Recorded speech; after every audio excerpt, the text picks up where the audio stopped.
Hello everyone, welcome back to my YouTube channel Moumita blog. আশা করছি তোমরা সকলে ভালো আছো। আমি কিন্তু বেশ ভালো আছি। চলে আসলাম নতুন আরও একটা ব্লগের সঙ্গে। চলো আজকে তোমাদের সঙ্গে তোমাদের দাদাভাইয়ের বার্থডে ব্লগটা শেয়ার করব। ইচ্ছে আছে একটু স্পেশাল করে তুলবো। চলো কতদূর কি করতে পারি সবটাই তোমাদের সঙ্গে শেয়ার করব। আর তোমাদের দাদাভাইয়ের বার্থডেতে সারাদিনটা কিভাবে কাটলো আর কি কি খাওয়া দাওয়া করলাম, চলো এই ভিডিওতে কিন্তু সবটাই শেয়ার করব। ভিডিওটা একদমই স্কিপ না করে পুরোটা দেখতে থাকো। চলো আর বেশি না বকে ভিডিওটা শুরু করা যাক।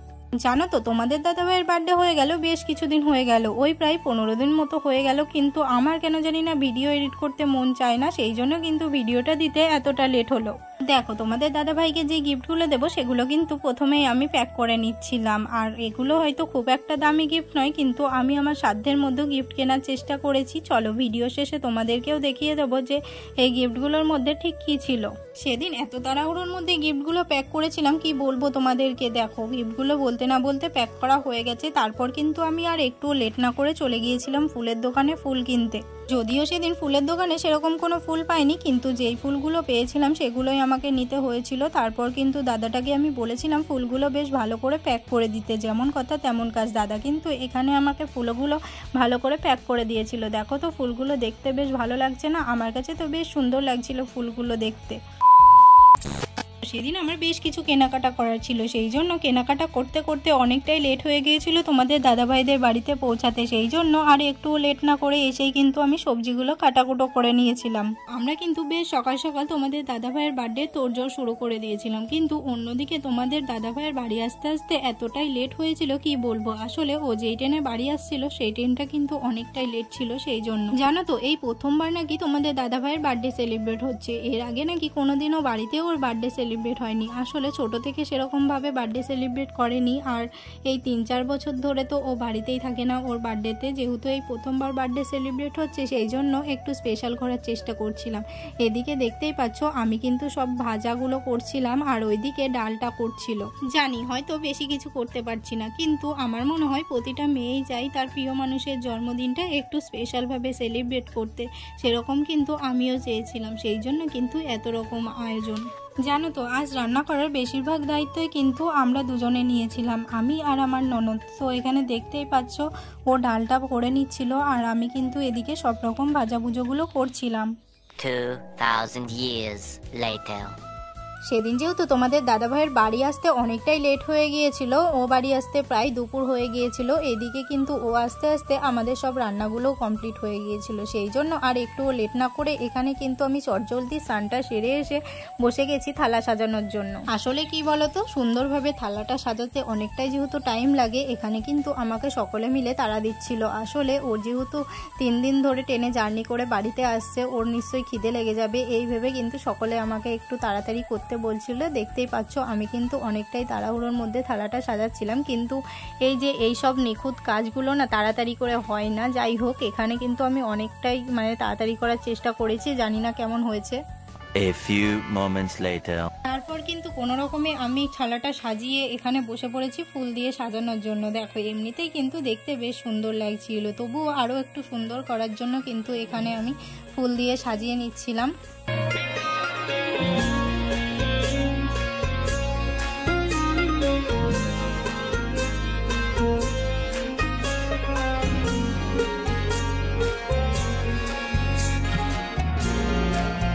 দেখো আমি তো একেবারেই ভুলে গিয়েছি, তোমাদের সঙ্গে এখনো পর্যন্ত আসল জিনিসটাই শেয়ার করা হয়নি। বিশ্বাস করো একেবারে মাথাতেই ছিল না যে এখনো পর্যন্ত তোমাদের সঙ্গে আমি মেনুটাই শেয়ার করে উঠতে পারিনি। চলো তোমাদের সঙ্গে এখন একে একে মেনুটা শেয়ার করা যাক। তার আগে দেখো এখানে কিন্তু আমার প্রায় ফুল দিয়ে সাজানো কমপ্লিট হয়ে গেছে।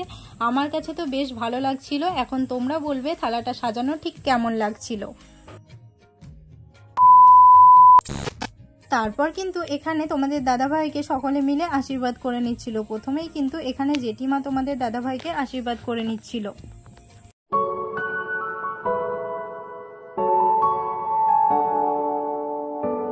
A few minutes later.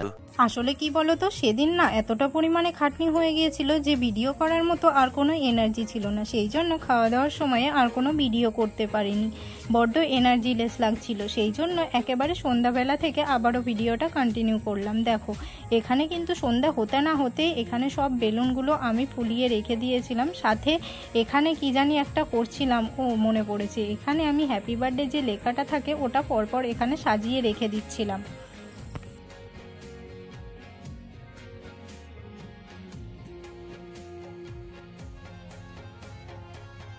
এই যে তোমরা এখন যে বার্থডে ডেকোরেশনের জিনিসপত্রগুলো এখানে দেখতে পাচ্ছ, এগুলো কিন্তু আমি আগে থেকেই কিনে এনে রেখেছিলাম, কারণ ভেবেছিলাম তোমাদের দাদাভাইকে সাজিয়ে গুজিয়ে সারপ্রাইজ দেবো। যাক, তাই তো আর হলো না। এদিকে দেখো কি কাণ্ড, যার জন্মদিন সেই এখানে সাজাতে বসে গেছে। দেখো ডেকোরেশনটা প্রায় কমপ্লিট হয়ে গেছে এখানে। জানো তো এই বার্থডে ডেকোরেশনের জিনিসের মধ্যে যেসব আঠাগুলো দিয়েছিল, ওই আঠাগুলো না এতটাই বাজে যে বেলুনগুলো বারবার লাগানোর পরেও কিন্তু খুলে খুলে পড়ে যাচ্ছিল। সেই জন্য লাস্টে আর কোনো উপায় না দেখতে পেয়ে এখানে কিন্তু আমরা সুতো দিয়ে বেলুনগুলো বেঁধে দিয়েছিলাম।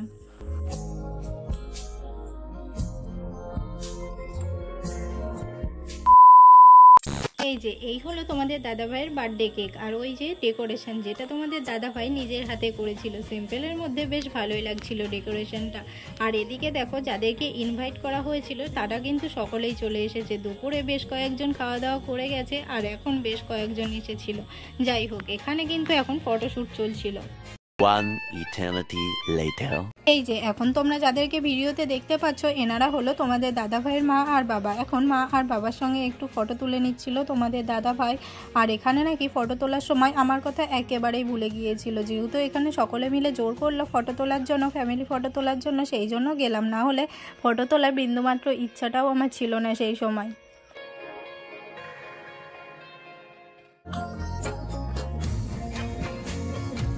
দেখেছো বক বক করতে করতে আবারও ভুলে গেছি যে এখনো পর্যন্ত তোমাদের সঙ্গে তো দুপুরের মেনুটাই শেয়ার করা হয়নি। চলো এখন তোমাদের সঙ্গে দুপুরের মেনুতে কি কি ছিল সেটা শেয়ার করা যাক। দুপুরের মেনুতে যেটা প্রথমেই ছিল সেটা হলো সাদা ভাত, তারপর ছিল ফ্রাইড রাইস, ছিল 5 রকমের ভাজা। 5 রকমের ভাজার মধ্যে ছিল আলু ভাজা, পটল ভাজা, বেগুন ভাজা, গাজর ভাজা, আর ছিল কলা ভাজা। তারপরে যেটা ছিল সেটা হলো পাবদা মাছ, চিকেন, আর ছিল চাটনি, পাঁপড়, দই, মিষ্টি। জানো তো বার্থডে ডেকোরেশনটা ছোটোখাটো হলেও এইটুকু গোছগাছ করতে করতে অনেকটাই টাইম লেগে গিয়েছিল। যাই হোক, এখন কিন্তু ফাইনালি কেক কাটা হবে। এখানে দেখতেই পাচ্ছ স্পার্কেলটা জ্বালিয়ে নিল প্রথমে, তো এখন হবে কেক কাটা।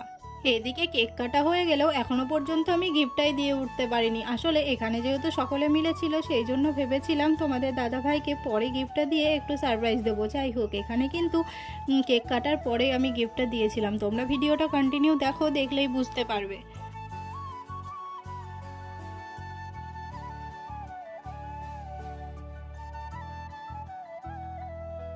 এই দেখো তোমাদের সঙ্গে বকবক করতে করতে এদিকে তোমাদের দাদাভাইয়ের কেক কাটা কমপ্লিট হয়ে গেছে। তো একে একে এখানে কিন্তু সকলকে খাইয়ে দিচ্ছিল। প্রথমেই কিন্তু খাইয়েছিল মাকে, আর এখানে কিন্তু মা ওকে খাইয়ে দিচ্ছিল।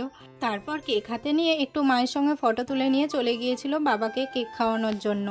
বলতে না বলতে এখানে কিন্তু কেক কাটিং কমপ্লিট হয়ে গেছে, আর একে একে সকলকে খাইয়ে দিচ্ছিল। যাই হোক, সকলকে খাইয়ে দিল, মাঝখানে আমার কথাই ভুলে গিয়েছিল। সেই সময় এতটা পরিমাণে খারাপ লাগছিল যে কি বলবো তোমাদেরকে। লাস্টে এক সময় আমাকে ডাকলো, আসলে যাওয়ার কোনো রকম ইচ্ছাই ছিল না, যেহেতু এটা ওর স্পেশাল ডে, সেই জন্য আর কথা না বাড়িয়ে কিন্তু চলে গিয়েছিলাম।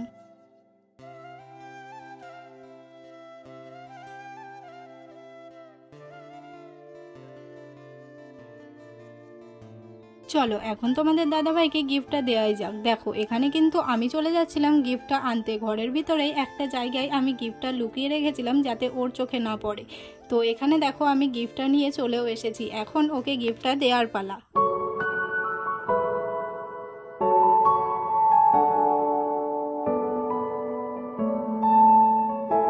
জানো তো গিফটটা দিতে গিয়ে এতটা পরিমাণে লজ্জা লাগছিল যে গিফটটা দিয়ে আর 1 সেকেন্ডও না দাঁড়িয়ে আমি কিন্তু ওর কাছ থেকে সরে গিয়েছিলাম। যাই হোক, এখন চলো গিফটটা আনবক্সিং করার পালা। তো প্রথমেই আমি ওকে গিফটটা দিয়েই বলেছিলাম যে আনবক্সিং করে দেখো।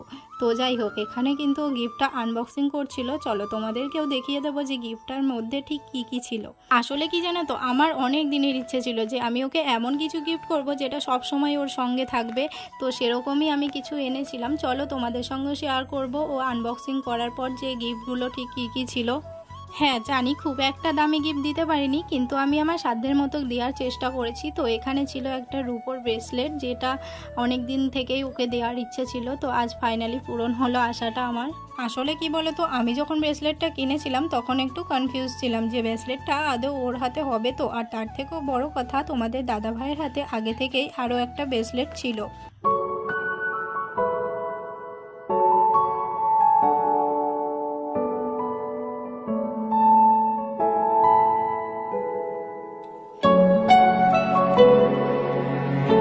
তো এই যে ওকে এখন আমি ব্রেসলেটটা পরিয়ে দিচ্ছিলাম, আর ব্রেসলেটটা পেয়ে ও বেশ খুশি হয়েছিল। ব্রেসলেটটার সাথে দিয়েছিলাম একটা ফটো ফ্রেম, যেটা আমি নিজের হাতে বানিয়েছিলাম। অনেক দিনের ইচ্ছে ছিল যে নিজের হাতে বানিয়ে ওকে কিছু দেব, তো একটা ফটো ফ্রেম দিয়েছিলাম, সাথে দিয়েছিলাম একটা চকলেট, আর দিয়েছিলাম 2-3টে গোলাপ। আসলে কি জানো তো, এবার জন্মদিনে আমি ওকে যা যা দিয়েছিলাম আমার অনেক দিন থেকে ইচ্ছে ছিল এগুলো দেওয়ার, কিন্তু ও যেহেতু বাড়ি থাকে না সেই জন্য আর দেওয়া হয়নি। তো এই যে সেই চকলেটটা যেটা আমি ওকে দিয়েছিলাম, এখনও খাওয়ার জন্য ফুলছিল চকলেটটা। তো যাই হোক, আজকের ব্লগটা এত পর্যন্তই। দেখা হচ্ছে নেক্সট কোনো ব্লগে। আজকের ব্লগটা ভালো লাগলে অবশ্যই চ্যানেলটা সাবস্ক্রাইব করে দিয়ে যাও, আর লাইক কমেন্ট করতে ভুলো না।